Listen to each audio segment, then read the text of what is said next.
சுந்தர் கேட்டுக்கு வெளியிலும் மாதனி கேட்டுக்கு உள்ளிலும் நின்று கொண்டிருந்தார்கள். சுந்தர் அவளையே பார்த்து கொண்டிருந்தான். பட்டுப்புடவையில நீ ரொம்ப அழகா இருக்க. இப்பதான் ஃபர்ஸ்ட் டைம் உன்னை நான் பட்டுப்புடவையில பார்க்கறது என்றான் மெல்லிய குரலில். மாதனி அழகாய் சிரித்தாள். இப்ப என்ன பூ வச்சுண்டு இருக்க என்பதாய் சுந்தர் மாதனியை பார்க்க அவள் லாவகமாய் தலையை சுழற்றினாள். ஒரு சரம் தோளிலும் பின்னலுடன் இன்னொரு சரம் மார்பில் வளைந்தும் இடுப்பு வரை சென்றது.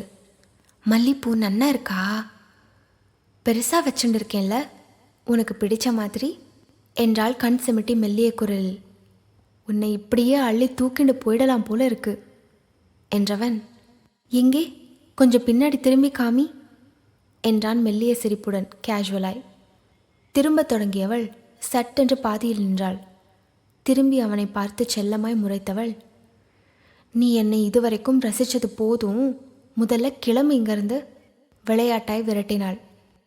கிளம்ப தயாரானவன் அவளை பார்த்து, ஏமாதனி, நீ பட்டுப்புடவை கட்டுண்டு இருக்கிறத நான் பார்க்கணும்னு தானே வர சொன்னேன் அரை சிரிப்பாய் அவளிடம் கேட்டான்.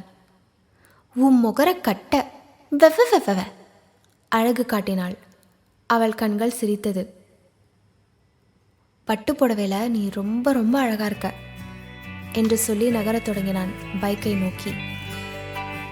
சட்டென்று நின்றவன் அவளை நோக்கி திரும்பி 2 அடி நெருங்கி, அந்த மாமி மட்டும் போகும்போது வரேண்டி குழந்தைன்னு உன்னைய கொஞ்சிட்டு போனா, நானும் அதே மாதிரி உன் கன்னத்தை கிள்ளி முத்தா கொடுத்து கொஞ்சிட்டு போறேனே என்றான் சிரிப்புடன்.